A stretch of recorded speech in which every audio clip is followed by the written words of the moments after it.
Welcome back to the local experience. I am your host, Kevin Weir with Action Coach Business Coaching. And today we have Travis Bertram with Pulse Productions. Thanks for coming in, Travis. Of course. Thanks for having me. Great. So, how does a Coeur d'Alene boy all of a sudden get into video production? Started with making some fun YouTube videos, and then after that, people asking me to film their weddings and me figuring out how we can systematically film a wedding with iPhones and selling that, upselling it to as many people as I could, and then buying a real camera before our first one. Bluffing our way into success is the way I like to sum it up. I noticed that one of the comments you made was bluffing your way to success. I remember seeing that on another video. Tell me about bluffing your way to success and what did that mean to you? Well, for me, it was just never limiting myself, because 90% of this type of business is confidence, and the rest you can figure out how to do it on YouTube. You can teach yourself as long as you have the confidence to do it, and as long as you teach yourself how to do it and are confident that you can figure it out, you can convince your clients you can do it. Yeah. And now at this point, I tell a client, if you can think it, we can do it. We just have to figure out how to make it look right. Yeah. In many respects, it's the phrase in some respects, fake it till you make it. Absolutely. Yeah.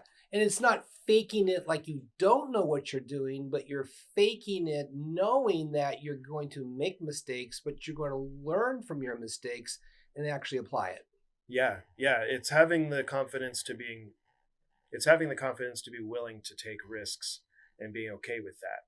I think every piece of equipment I've ever gotten, I've played with it a little bit, but the real exposure to how it works, I've done in the field. It's kind of that rush of, oh, we have this new piece of equipment. This is going to be awesome. Let's make sure we know how to use it, but we'll really learn how to use it when someone's in front of our camera. Yeah. So what do you say to a business owner that is overthinking things? Because you're obviously you're a person who just plunges in. Have you ever worked with or dealt with business owners who were so overthinking things that they couldn't move off that dime? Absolutely. I think that the more I tell them the importance of marketing, the more they overthink it, the more worried they get about doing something wrong. When I tell them it's very simple, we've all been marketed to our entire lives. You don't go 10 minutes without some kind of advertisement popping up in front of you. And then you have to figure out what you hate about it and what you like about it. I mean, I get pissed off when I watch a commercial that isn't entertaining, that doesn't catch my eye, that isn't done right. And I just tell my clients that's what I'm here for. You're not going to go wrong if you have me helping you go right with it. That's great. So I know this is going to be kind of a softball question, but I'm going to ask it. Why video? Well, they say a picture is worth 1,000 words, and most of my cameras film at 60 frames per second. So if you have 60 pictures within every second of video, you have a lot of words to get across to your clients. And video is just a medium that is very, very interesting to take in. There's a lot of psychology behind a good advertisement. There's a lot of intentional edits made in any form of video and media that comes out. And that's why it's so frustrating to me when people don't take the time to make something quality, because everything should be intentional. You can't control as much with a simple photo post or even just a business card. A video has a way to reach a whole different level of detail to your potential clients or customers. So what do you say to a business owner that in essence says, you know what, I don't need video. I'm fine just posting or doing other traditional forms of marketing? I usually pull back to the fact that they have competitors, and the first person who does do something like this is the one that's going to stand out. That, I want them to succeed, and the best way to succeed is to get media produced about their business, to start really taking marketing seriously. And whether that's through video or photo or anything else, Mm-hmm. that is the best way to inform their customers or clients, to build that relationship without being face to face all the time. Because that's the only way to show them who you are, is taking advantage of this media, taking advantage of this online world that we live in. Because you better bet the huge corporations are going to. These other businesses, they ought to be as well. It's a level playing field as long as you take action and participate. Yeah. So tell me about the concept of telling a story, because I think this is one of the most powerful things that business owners miss, is that marketing is all about the story. There's a great, I think it's Mark Miller, story brand out of Nashville, Tennessee, has got the whole concept of story brand. But let's talk about the importance of telling a story rather than making a pitch. A story is something that everyone can relate to. We are all the individual characters of our own stories. And when a person sees a story from a brand, something that represents what that brand is and can actually relate to that, then they develop a relationship with that brand. Then they see themselves in those shoes. When a commercial tells a story that you actually relate to, that actually gives you that aha moment, it does something way more than a simple picture ad or something that just is a simple reminder that something's available. You develop a connection, an emotional connection to that, and people want to see how the story ends. And a good commercial has that story end with money being made. Yeah. And it's interesting is that in watching Donald Miller talk about the concept of story brand, he relates it back to every single Hollywood film that is produced. And there's a process on how Hollywood tells a story, and he walks it through and links together all of the elements, like 7 parts of it that lead to the ultimate conclusion. And he talks about then how we can develop our marketing using all of these processes. So tell me a little bit about when you're developing a story, how are you capturing the elements and putting it together in a really engaging video? Well, every video, every story follows that kind of overarching Mm-hmm. thing. The narrative arch.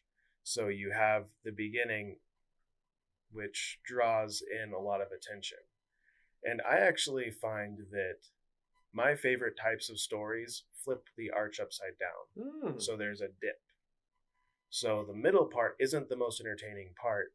The middle part is the content that has to get aside. It is the meat of what you're trying to learn, but it isn't the intensity. You want to start at the peak and end at the peak. You want to start off with the excitement that this is why you're here, this is what's going on, and then end with that still driving home point of what everything is. I like to end the way I begin with most videos, most marketing pieces, because that is a good callback that really stands out in a person's mind and makes even like a 30-second commercial a story, because you're opening the book, you're closing the book in a very exciting way.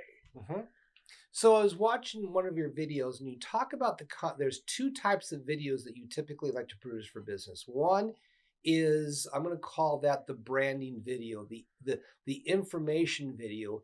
The other one then is, I'm going to call it the conversion video, the sell video. When you're doing a video campaign, what's the ratio of information and concept and introduction video versus the conversion and sell videos? Well, I'd say that you have to get your point across. You want to get it across to the viewer, but also if you're losing entertainment value, you're losing interest because you're packing so much information in, then you're doing more harm than good. You need to be very intentional with every single element of a video. And a lot of that is the follow-up job of when you're editing it, but that should be present from the very beginning when you are when you're writing it, when you're storyboarding it. the reason I enjoy marketing videos even more than like wedding videos is a wedding creates its own story. I take everything, throw it on there, get rid of everything I don't want, and then a story emerges just from cutting the things that don't fit. With a commercial, we have the ability to control what people are going to see. We have the ability to introduce these emotions that people are going to feel. We have the ability to really share a story from the second they start to the second they end. Mm-hmm. And that's powerful. Like, it's very powerful to be able to have so much control over making a person feel these emotions that your business is representing and actually share that with your clients. Mm-hmm. And clients appreciate it. Oh, yeah, absolutely. So then, if I'm taking a look at a video, if I'm a business owner, what's the main purpose that I should have these videos? Are they going to be accomplishing for me? Are they going to be getting the person to take action? Are they going to get the person to be interested in us? Combination of both. Talk to me your philosophy on that. My philosophy is that there's two different kinds of marketing, Mm-hmm. two different kinds of video marketing. And I think that's what you were referencing. Right, before. exactly. Yeah. There's outreach marketing and then there's relevancy marketing. Right, exactly. You see the big companies doing both constantly. Right. You see the big companies just doing so much to be relatable. Mm-hmm. Yep. So much it makes you sick. And you're like, okay, you're not relatable. Stop it. But they're putting in that effort. And then they're doing the fun, quick, funny commercials that are relatable but also stick in your head. And that is to get people to just take notice, the Right. flashy stuff. Mm-hmm. And that's why I have those two avenues with a client. It's like, we can make something that'll stick in a person's head, or we can make something that shows a person who you are. And we need to choose one or the other. I mean, you can be really flashy on your own, but people want to know who you are and what you're about. Mm-hmm. And that's a big part of creating that relevancy marketing, where they know you're an actual person. They know you're a business to go to. And then the outreach comes later. The outreach is still accomplished by that, but you need to try a little harder to be funny to make an impression on someone who has a million other choices. Yeah. And I think this is the challenge that working with business owners as their business coach. I take a look at their marketing and sales budget line, and I'm always asking them, okay, so what is your return on investment on particular marketing campaigns? So if I spend X hundreds or thousands of dollars on this marketing campaign, I should be able to show X plus plus dollars. Yeah. How do you then work with a business owner to identify different return on investments on their marketing, especially with video, and therefore why should they continue the investment in that?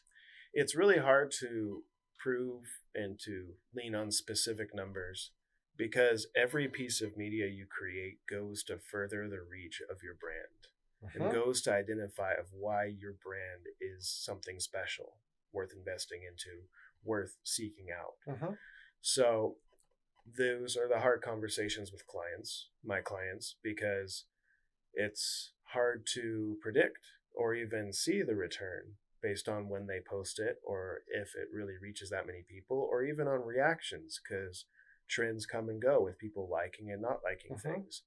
But what I can insist upon is that they are building a brand that is leaving an impression, that it will never be a bad thing to put good media out there, because it is still doing more than their competitors are. Yeah. And it's still doing something that identifies them as a brand, that makes them stand out in this world of over advertised saturation.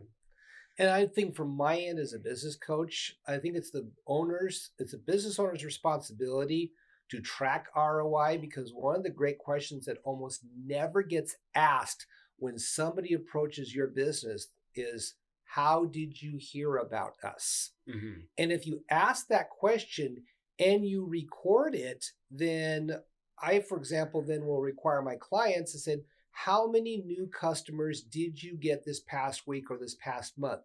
Where did they hear about you? And then I can take a look at what works and what doesn't. But if you don't ask that number one fundamental question, how did you find us? And get specific with us, because sometimes I might say, oh, yeah, I found you on Facebook. Well, did you watch a video? Did you see a post?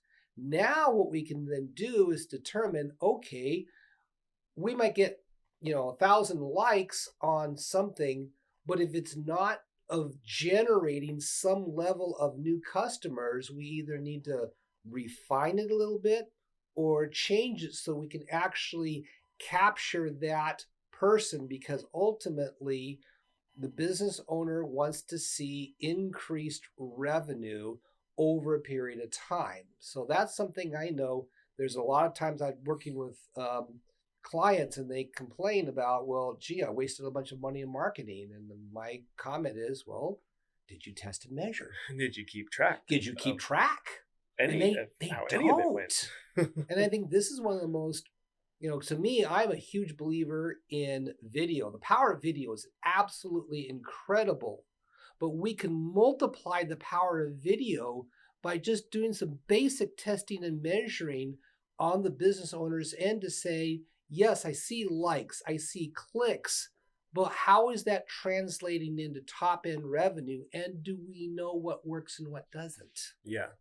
Yeah. I think people really, really engage well when they have something so visually expressive that they can just enjoy. Mm-hmm. And they appreciate it.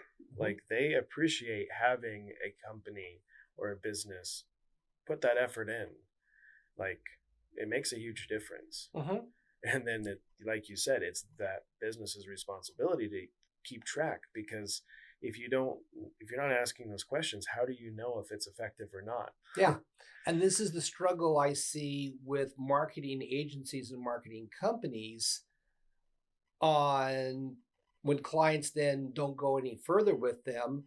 Well, then what sort of tracking testing did you do? Because now we're in the middle of a marketing campaign. You just pulled the plug because you don't think it's working. And maybe it is. Mm-hmm. But you wouldn't know unless you asked those fundamental questions up front from the customer, tracked it, and then decided, okay, what was my cost per new lead? What was my cost per client? What's the lifetime value of that client or customer that I did through that marketing? Yeah. Yeah. And then what do they say? It's like 3 to 5 pokes or exposures to some brand before most people even take an action. Mm-hmm. Maybe that video is what gets them to start being part of that algorithm where they're going to see you enough where they start acting. Exactly. But if we don't test and measure, how will we know? Yeah. Yeah.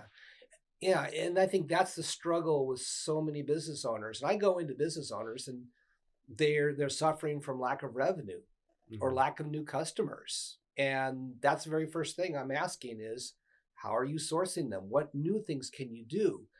And they balk at the cost, but here's the philosophy that I have, is that marketing is an investment, not an expense. But you wouldn't know if it's an investment unless you do aggressive testing and measuring to prove that. Yes, absolutely. Yeah. So I wanted to kind of talk a little bit about quantity versus quality. One of the things that we're in the COVID world now, and we hear this all the time, is content. Put as much content out there. And so the question then becomes, which is more important, the quantity or the quality? So in other words, if I could put 100 videos, 50 of them being so-so and 50 of them being good, versus 40, 30 really good quality videos, where do you lean on that? Well, I'm going to dodge and answer both. Okay, go for it. I love the dodge.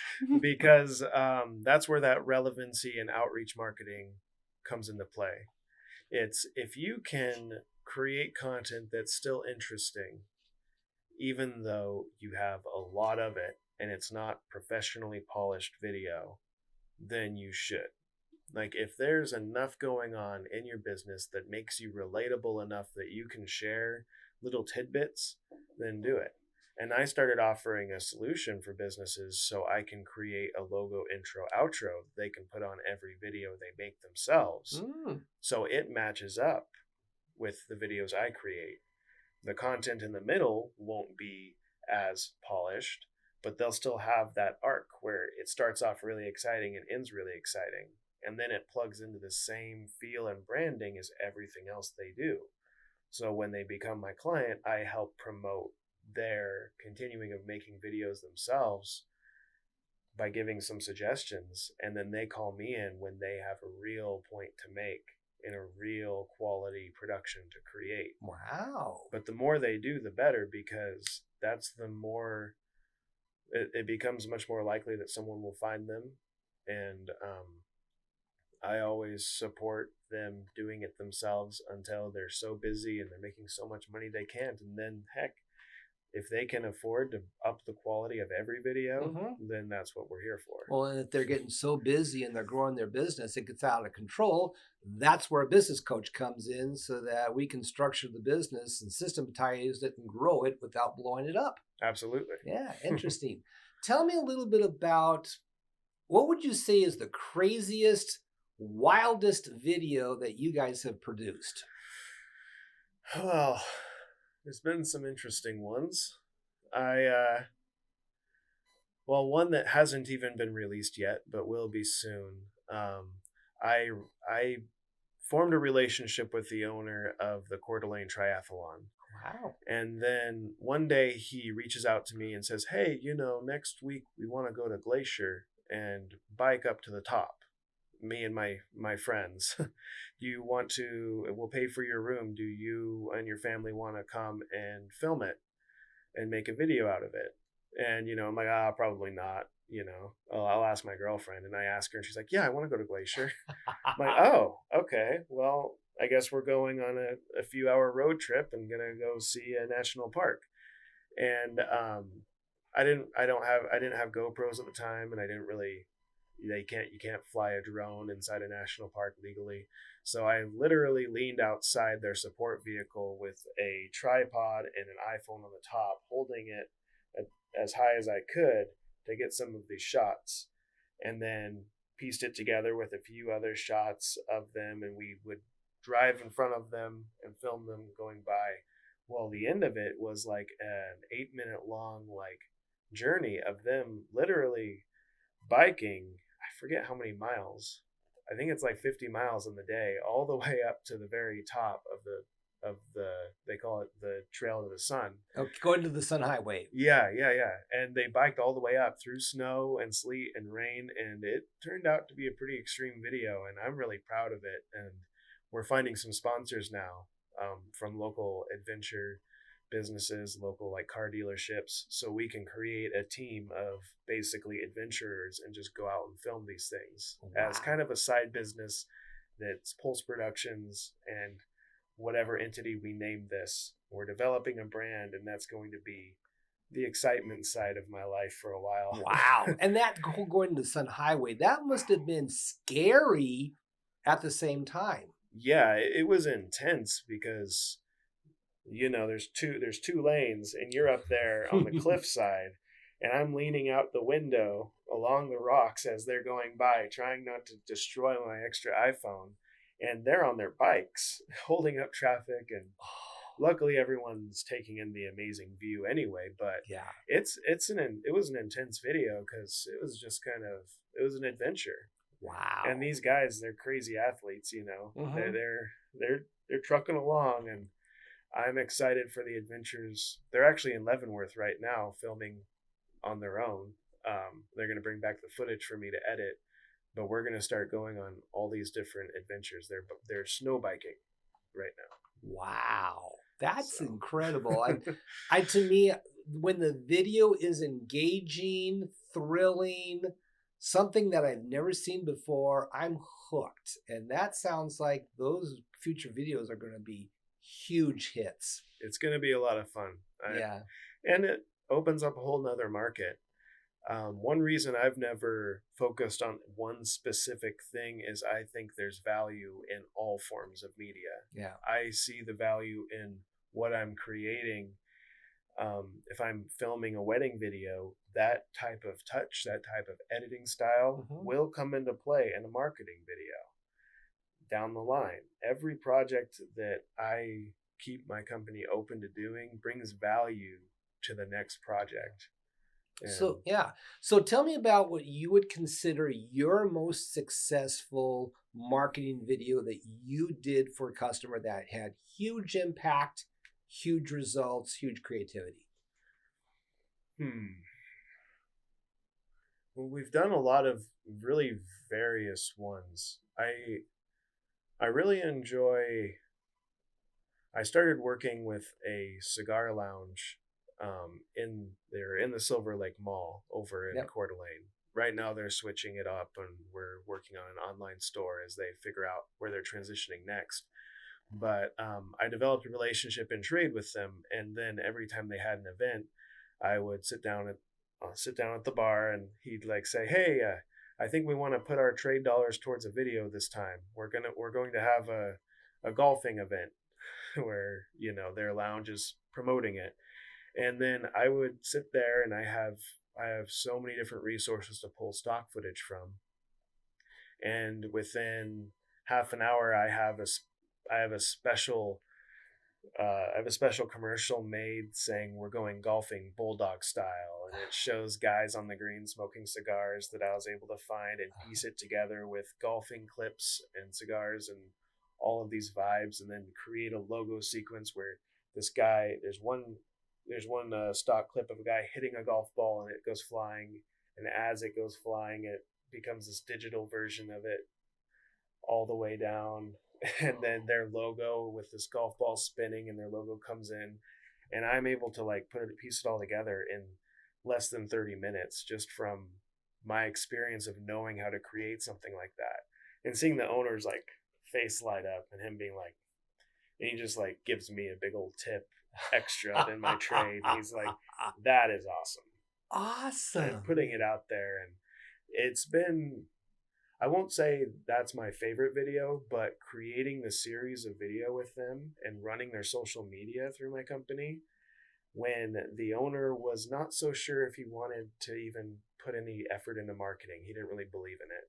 And his bartender and I convinced him to do trade, and it had been a year, and by the end of it he's logging onto Facebook and doing like little Instagram live videos announcing sales or announcing things to his group during COVID.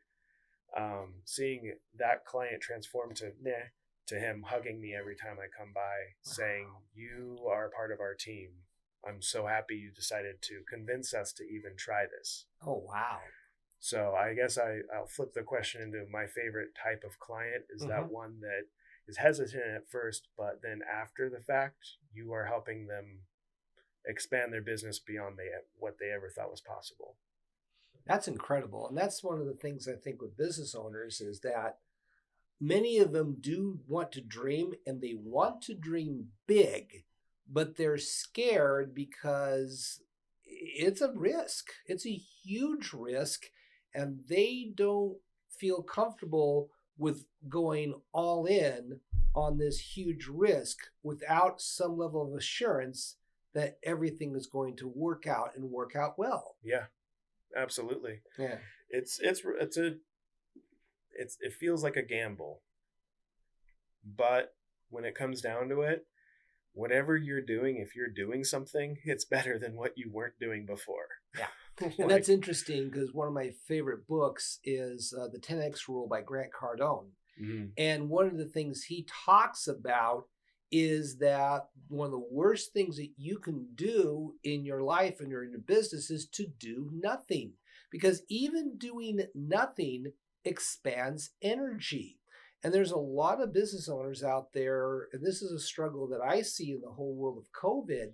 There's a lot of attitude of business owners is, well, I'm just going to hunker down and just ride this thing out.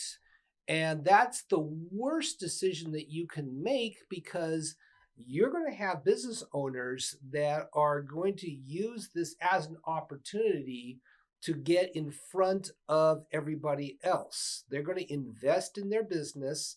And by the time the whole COVID crisis starts mitigating down, those are the business owners that are 3 or 4 steps ahead of you. The ones that actually decide to hunker down are the ones that are going to be left behind. Absolutely. I mean, that's what I did. Like when COVID hit, I was working as a marketing director for a company in Sandpoint, and probably about 4 or 5 months ago, I left because I wasn't being paid what I would make if I had, some consistent clients on my own. And I kept the company going all the time I worked for him or for them. But when COVID hit, I was already in my off season, and I was worried about approaching businesses that were already hesitant in our area to do advertising at all. So I pivoted and I reached out to the Coeur d'Alene Chamber of Commerce, to the Innovation Collective, to the Coeur d'Alene Area Economic Development Corporation, and I helped them facilitate online streams of their large annual events that they couldn't have in person anymore. Mm-hmm. And I helped them produce them like television shows. So they had introductions that were really high production value. They had lower thirds, introducing every single person as a guest. They were able to piece them together later like televised events, but also produce them live. So the date they were supposed to be happening, they had people live speaking as it was happening. Yeah. So we were able to take the people who help expose all of the local businesses and help them still support local businesses. So when this ends, all of those people that are now our clients will also be recommending us to their clients, who will need to market to remind people they still exist after this pandemic has passed. Yep, absolutely. And that was a really good move because I've created so many relationships since, and now people know, and they know that the people that they're going to for recommendations on who to work with recommend us, because we've proven that we can do great work under pressure. Yeah. Brad Sugar's founded Action Coach, and one of his great quotes I like to quote is that the biggest risk that you can take is to do nothing. Absolutely. Yeah. And that's where one of the things that I want to emphasize for those of us, the business owners who are watching this conversation with you and me, is that you have to do something. You cannot sit in the middle of this COVID crisis, do nothing, and pretend that you can ride this out without damaging the future of your business. Absolutely. I think that right now everyone's at home looking at their screens. Whether they're quarantining or not, if they are staying home and they are trying not to spread this, they are spending more time on their phones and on their computers. And if you aren't putting content out there reminding them you exist, someone else is. Yeah. And that's that relevancy marketing that matters. Yeah. And again, the biggest thing I would recommend is, even if you don't feel like you have the marketing budget to have professional productions, start with something. Start with, just start a video or something of that nature. And once you get into that rhythm of consistently doing video and you start bringing some more revenue in, turn that money into a professional videos that now can accelerate your marketing and continue to bring in that revenue. Absolutely. And that gets to this. I'm very passionate about business owners need to make decisions that may seem risky for them, but in the end actually will be very profitable. But you have to have the courage to do the things that are hard for you right now, especially financially, to know that you're going to get the return in the end. Like you said before, it's an investment, not an expense. Exactly right. You are investing into the future of your business. Yeah. And if you're creating content, that's something that can be posted again and again. Yeah, exactly. I mean, what's my slogan for marketing? Film once, advertise endlessly. Whatever you create doesn't go away. Exactly right. So, gonna flip it around a little bit. Tell me about, have you ever had a really crazy video request that you kind of like, no, I don't think we're gonna do that? Did you have anything crazy like that? Filming a birth. Really? Some people do that. My girlfriend at the time was on my messenger helping me manage the business, and I was like, maybe. And then I get a text, no. No. And I'm like, oh, no. Yeah. Sorry. Yeah, Yeah, I I can. don't know. And I'm thinking, well, from a producer's side, I guess I get the lighting right here. I'm familiar with the hospital, and I'm thinking, is it more professional just to not have a problem with it, or should I just not? And then she helped me make that decision for me. Well, she's a smart woman then, because I know for me, if I was in your shoes and I could have gotten that request, I'm like, not only no, but heck no. It might be a good payday, but there are some paydays I will pass on.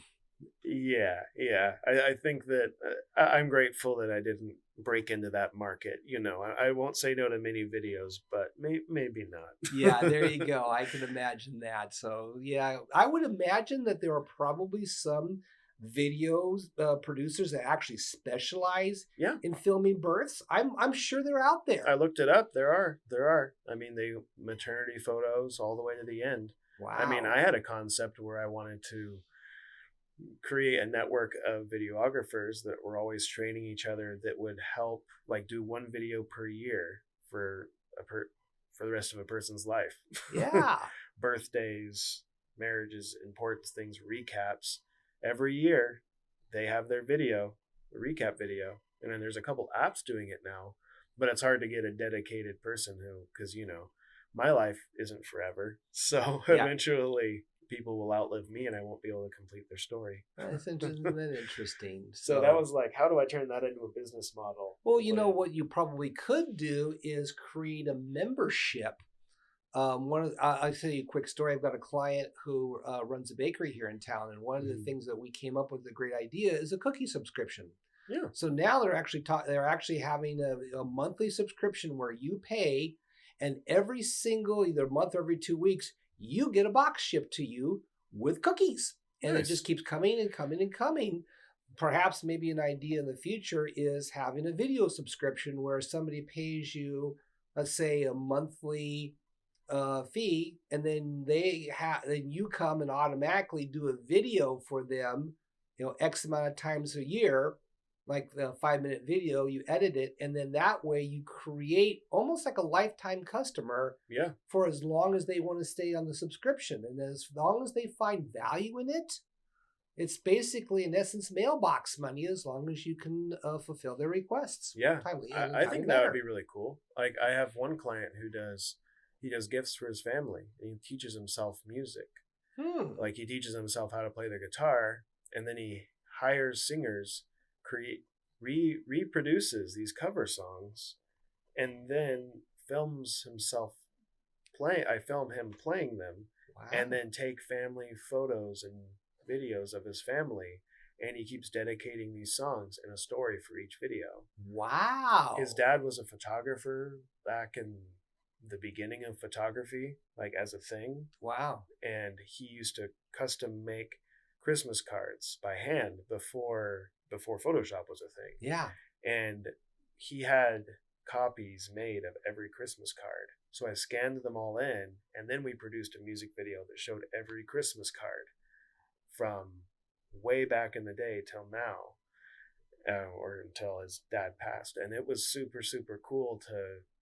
He's one of my favorite clients. I mentioned him when the paper Yeah, I in read that Portnoy. article in the Yeah, paper. I thought that was absolutely fascinating when I read that.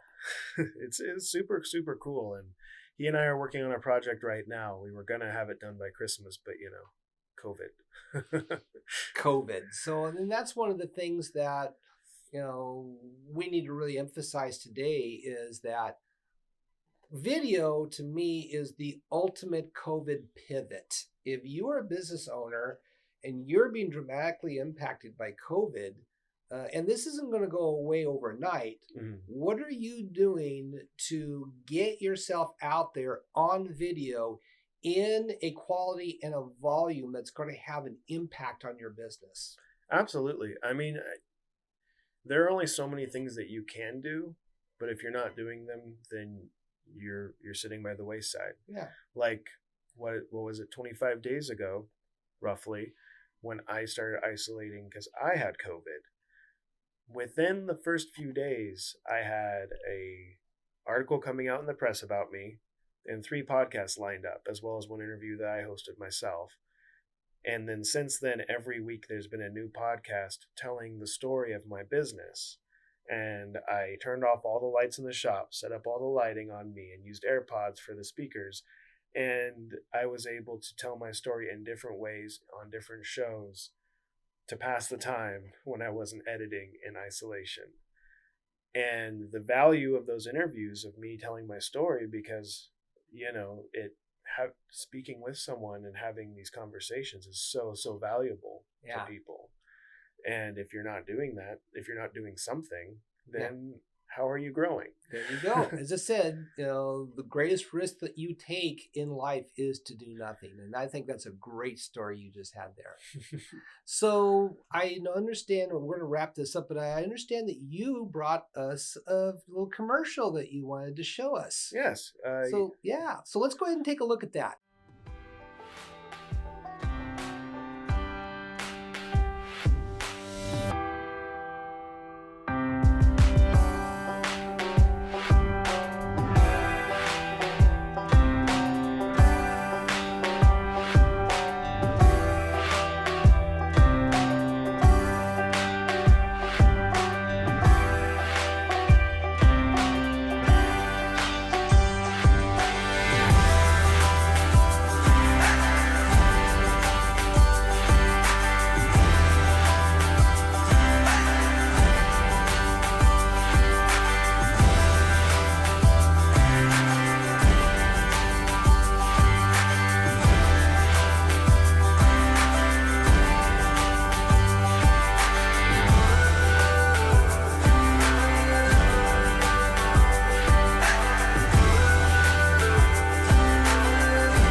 So if someone wanted to use you and your services, how can they get a hold of you?